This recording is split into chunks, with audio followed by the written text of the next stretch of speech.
what our passion is that one of the first faces that these refugees would see would be the faces of the Church of Jesus, to welcome them. And so what we're trying to do is to create this family, this community around these refugee families that kind of takes the form of that table. And so that just gives you a little bit. But let me talk about using this model of the refugee highway and kind of just thinking a little more about how this happens. So in the homelands, you have the persecution that occurs, and that's the definition of a refugee, somebody who's been persecuted because of religion or ethnicity or race. And so they experience this great trauma and loss, and so they flee. And so they flee to a neighboring country, in the case of Syria, to Jordan or Lebanon, to where they seek asylum. And they remain there, like it said in the film, an average of 17 years staying in a refugee camp somewhere.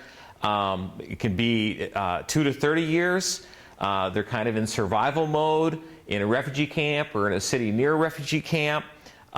If they get to a United Nations High Commission of Refugees office, they can apply to be resettled to a third country. And to do that, to be considered to be resettled in the United States, that process takes generally at least 2 years. It goes through multiple screenings and multiple checks while they're waiting. So in some cases, they remain there for 2 to 30 years, and in some cases all their life. I mean, in the cases of the Palestinians, from one generation to another, living in refugee camps. But in some situations, they're able to return to their homeland, and that is the best case scenario, that people could go home. But you saw in the video, it was a very, very minute number of people that are annually going back home. And so if they find themselves in a refugee camp and then they are approved to be resettled in a third country, and the United States just being one of several, what percentage of refugees do you think the percent is that are actually able to be resettled in a third country? Any idea? 5%. 5%? Anybody else got a guess? Depends on the country. But if you think the whole universal of all the refugees. Let's say 2%. Okay, good. Less than 1%. Less than 1% are actually able to be resettled into another country. So if they are resettled into the United States, now they have legal status and they have benefits. And what we hope to see in the case of Boston and in the United States is that these folks are resettled, and they're moving from survival to stability to moving into being able to make a contribution to the new communities that they're a part of, and even the contributions to the world, and in some cases even contributions back home. And so that's what we hope. And so for Greater Boston Refugee Ministry, there are kind of two initial stages of resettlement. You have the first 3 months, and so there are resettlement agencies. There's 9 major ones across the United States. In the Boston area, we have 4 or 5, and those agencies are contracted by the government. They have a list of things that they got to do to check them off. You know, they have their medical checks. They if they have children that they're in school, they have an apartment, and they've gone through, they're into job training and English classes and various kinds of things. When we were doing our research, meeting with all the agencies and everything, basically the agency said our model really depends on working effectively with volunteers. But all the agencies said, but we're not doing that well at all. And so what happens is the case workers in those agencies become overwhelmed. I mean, like the average caseworker lasts about 1.5 years. You know, this young, filled with vim and vigor and idealized, and they burn out like crazy. So as we were meeting with agencies, I said, what if we did that for you? What if we recruited, mobilized, and trained volunteers that you could trust, that would serve alongside you to help you do what you do? And so what we're doing is to try and take some of the burden off the agencies by by serving alongside them and with them, enhancing what they do and adding value to what they do, but also being a presence of the church in the midst of all of this. And then after the first initial 3 months, the agencies begin to cut ties. As their check marks are all done. And so that's when we pick up with this open table idea. For the next 6 months, we kind of wrap ourselves around a particular family that we will work with, and we will operate as a family around that refugee family that's described in that brochure is kind of our model. So thinking of the refugee highway, all along the highway, what can we do as a church globally? Of course, we can advocate for refugees. We can equip the church all along the highway.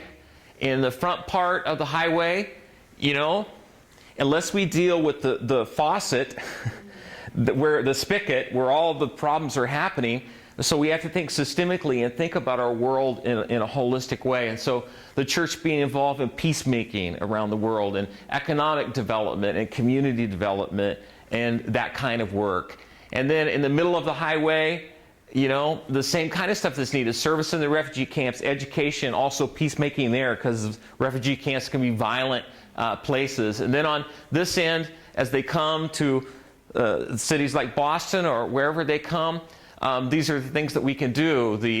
Partnering with the agencies, refugee-led organizations, holistic ministry, and something that's very important for us, that there's mutualistic transformation that's going on. It's not just us serving the refugees, it's us being blessed by the refugees that God is sending to us. And also, our ministry has a concern not just for that initial 3 months, not just for the initial 9 months, but also with an eye toward helping them to come to a place where they're making valuable contribution in the world again, and trying to do what we can to nurture that, to encourage that, and making, from a Christian perspective, a kingdom investment in the world for those that are Christians, those that perhaps might become Christians, that we want to be committed with them, for the long term, in friendship and partnership.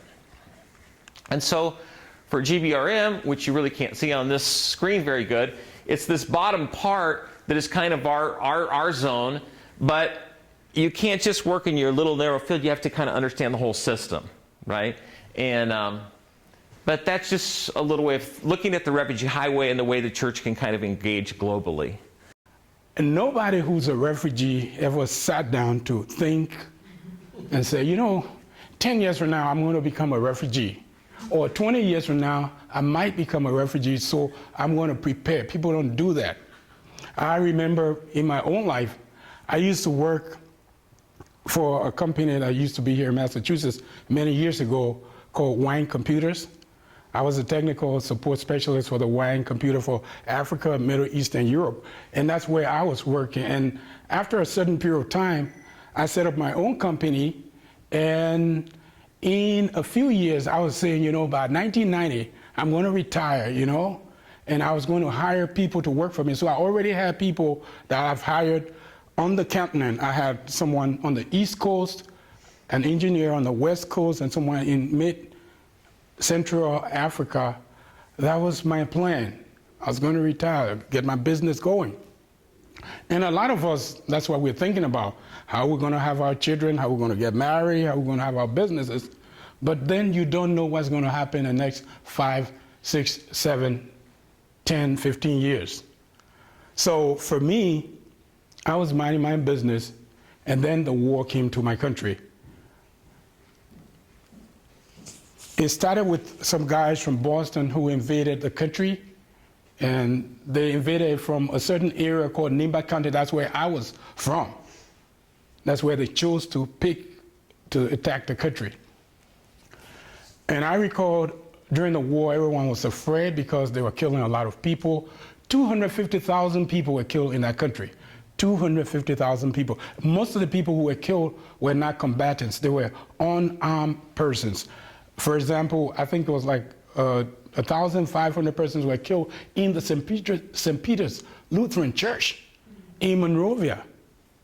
And so People were terrified. People were hiding themselves. Even at the United Nations compound, people who went to United Nations compound were shot at and killed. There was no place to hide. It was under this atmosphere of fear that I was living in Monrovia, and there was a day when the killing had gone to my village. I purchased a newspaper called the Liberian Observer, the Daily Observer in Liberia. It had captioned 3 headless bodies found, 3 men decapitated, 3 heads, 3 bodies placed on the front page of the paper. This is May 22, 1990. I purchased this newspaper, and soon it was discovered these people were actually from my village. And we were the enemies. We were the ones they were coming after. So I had the newspaper with me in my apartment, and I went to bed. All this time, the war was on the newspaper pages. It was on television screen. It was out there. I never thought it was going to come to me until that morning when I went to bed, 4 o'clock in the morning. The guys came to my house and started to knock the door. Bang, bang, bang, bang, bang. Tolly Kura, you know, Mr. Kura, we're here to get you. This is 1990. I was staying in my apartment all alone. There was nobody in the apartment with me. And usually in Liberia, there's like 10 people, 15 people, 20 people living in one place.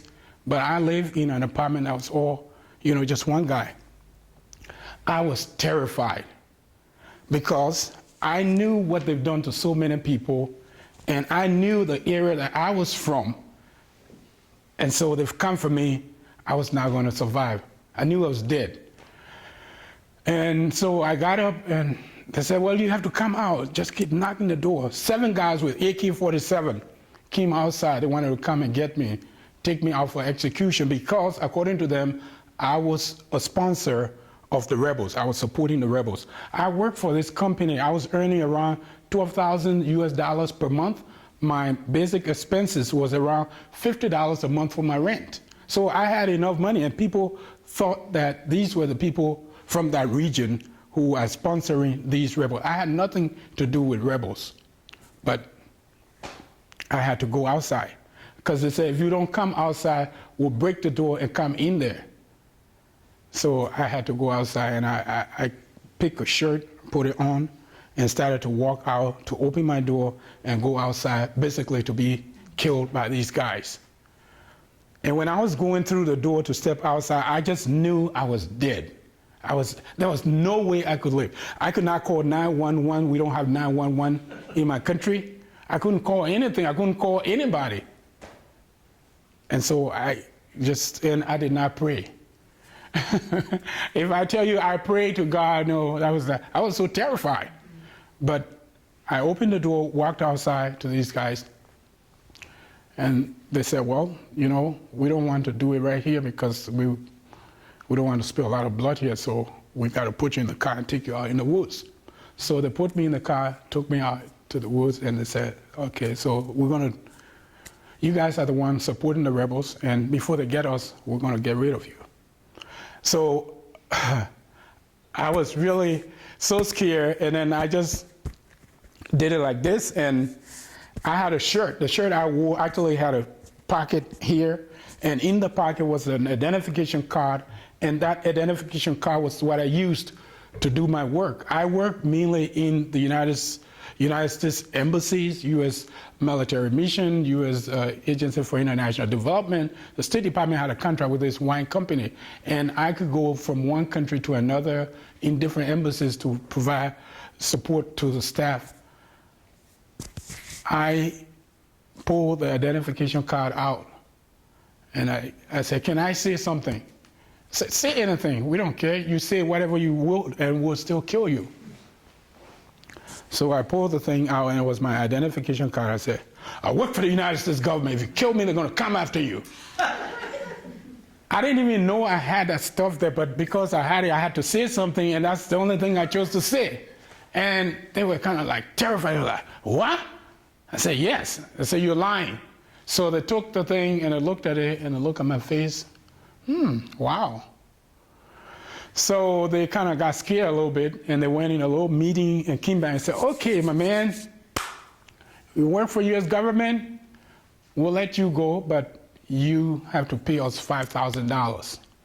I said, $5,000? I said, yeah. I said, I can do that. Take me back to my house and I'll give you $5,000. So they took me back to my house. 6 guys outside, 1 guy went with me in the apartment to collect the $5,000 and pull the drawer out. And I said, oh, man, I forgot. I just spent the thing yesterday. I spent $5,000 yesterday. He said, what? I said, I spent the money, but I still got more. So back in the day, we had this passbook. So if you have money in the bank, this is like in the 80s. If you have money in the bank, they have this passbook, and on the passbook, if you had $100,000, you just put $100,000. Every time you took out money, they put that in the machine and prints it out minus how much you put. So everything is there. With your passbook, we can tell how much money you got in the bank. So I took my passbook, I said, I got money, man, I'll give it to you. So let's go to the bank. This is like, they picked me up at 4 o'clock in the morning. This is like after 5 o'clock now. It's still dark. And he said, oh, okay. We went outside to the other guys. He said, the guy said he doesn't have money. I said, what? I said, oh no, he got money, but the money is finished. So we got to go to the bank. So let's go to the bank. We got in the car and started to drive to the bank. And then I said, oh, I forgot, the bank doesn't open until 9 o'clock. And they said, can we trust you? I said, oh yeah, trust me. So we went to the bank and we had to wait in the parking lot until the bank opened. And 6 guys in the car, 1 guy walked with me to the bank as if he's my friend. We walked down to the teller. And then I gave the teller a passbook. I want $5,000. And the teller was going to look at it, and then I said, oh, I forgot. I actually need another signature to collect $5,000. He said, you're lying. And you know, back in the day, you got your passbook, you sign right there, and they have to put it under the light to see the signature. There was actually 2 signatures there. 1 signature for Torley, another signature for a guy called Michael. I said, Michael has to sign. He said, you're lying. So the teller said, oh, no, I can't give you any money until you bring this other guy. It's Michael. I got 2 signatures, Torley's and Michael's. I said, you see, I told you the truth. So let's go. So long story short, we went through this stuff until we went to Michael, and they didn't know who this guy was. But we walked to this guy. I got 7 guys with me. When every day you see people killing people. So I went to this Michael guy and said, how you doing today? Can you help me to find Michael? He said, where do you think he might be? I said, well, I think he's either going to be at Crown Hill or at the electric company. So he said, what do you want me to do? I said, well, I want you to help me to find him. If you could go to one place and I'll go to the other place and maybe we'll find him. Back in the day, we didn't have cell phone. So he said, okay, so where do you want me to go? So I sent him to the other place, to Crown Hill, and then I went with them to look for Michael. There was no Michael there. This was the guy I was looking for, but they didn't know him.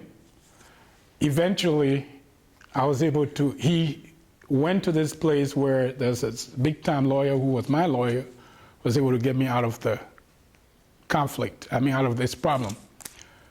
I was able to get to the United States Embassy. I got in an embassy car, drove 33 miles to the international airport, got on the flight from Monrovia to Brussels, and that weekend after I left, the rebels took over the airport. There was no flight to that country for the next 14 years. So I was like, I left my house, my guitar was still in my house, my photo album, my car, everything was there. I just left with just almost like a briefcase. I never went back. And from Brussels, I came to this country and started a new life. Now, today, 25 years later, I am homeless. Practically, he knows. And I came to this country already speaking English. A lot of these guys don't even know English. I came to this country working for an American company. I first came to the United States in 1982, working for the Wang Computer Company. And then I came later in 1990 as a refugee of this war. 25 years later, I'm still struggling with life. I'm practically homeless. I don't have enough means to support myself.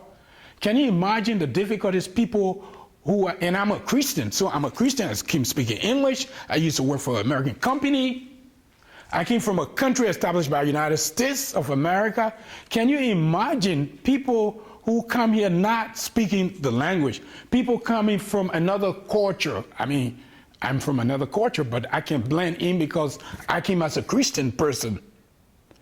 People coming from another culture, from another, totally, they can't even recognize the alphabet if you make it as big as this building. Those are the challenges that people have to go through. And I committed myself when I came here that I was not coming to go to school. I was not coming to work. I was coming here to make sure that other people wouldn't go through this problem, because there was no way for me to be alive today had it not been for God. And if you were to ask the Sudanese, 2 million people killed, how did you survive? They'll all say it's just by the grace of God. All of these people would tell you it's just by the grace of God, not because of anything that I personally did. I committed my life to help refugees, but not just to help refugees, because we're talking about less than 1% of the people, but to make sure that we become the peacemaker as the disciples of the Prince of Peace. We can assist refugees today, help them to learn the language, go to school, get whatever they can get from this country in terms of knowledge. And when the wars are over, they go back to their native countries to help to bring development, to bring democracy. And those who are not Christians, when they come here, they can hear the gospel and go back as Christians. And since I've been here, this year is my best year, because in 25 years, I've been working, helping other refugees. But this year, I'm having 4 persons that I've assisted in this country that have left America and gone back to their countries because there's peace. Sierra Leone had war for many years. Now there's peace in Sierra Leone. Liberia had war for 15 years. There's peace in Liberia. And those people that I've assisted that came here and went back to Liberia and went back to Sierra Leone after the wars were over, they are coming back this year to tell the story of how they're impacting their countries. And that includes a guy called Jeff. He went to St. Patrick Middle School, Boston Latin Academy, Cornell University, civil engineering bachelor's. He went to Virginia Tech, master's degree in civil engineering. He worked at the Washington, D.C. Metro for 4 years. He left to go to Liberia. It includes another woman called Khadija. Khadija was a Muslim woman that came to this country, and somebody had the audacity to tell her about Jesus. She became a Christian here. She got baptized here in Boston. But before she got baptized, she actually delayed her baptism until she could ask her father to authorize her to give his blessing. Otherwise, she was not going to get baptized. The Christians thought she was crazy, but she eventually called her father, to her father, a change has happened in my heart. I'm a Christian now. He was furious. Why would you do this? Why would you do this? And why would you even tell me? She said, I want to get your blessing, because I'm not going to get baptized until you bless me and tell me it's okay. Eventually, he said, you may go ahead and get baptized. I'll protect you, and you have my blessing. 2 things. Khadija, after the war in Sierra Leone, left Boston, went back to her country, Sierra Leone. In her village, she built the first church, and in the church, she built a school, the only school, the first school in her village. Today, she's working in her village to bring the love of God to her people.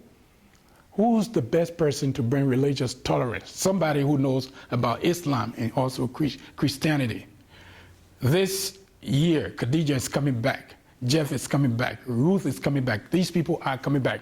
Just to tell people that from there to here and back, we can bring the gospel to these refugees that are coming here by embracing them, by loving them, by telling them about Jesus. And they are the best ambassadors to go back to their countries to tell those people about Jesus in their own native languages, in their own cultural setting, in ways that no matter how many missionaries you send from this country will never be able to do. So we have a great opportunity in this big crisis, because these countries, a lot of them cannot allow people to even proclaim the gospel. But when the war happens, things change. And for me, I think the big question that I like people to ask is, what can I do to help? You don't have to get the gun on your head, but we all can do something. And God has given each one of us a talent and a gift for us to be able to deal with this crisis, of this refugee crisis that we have in our world today. I will just stop right there.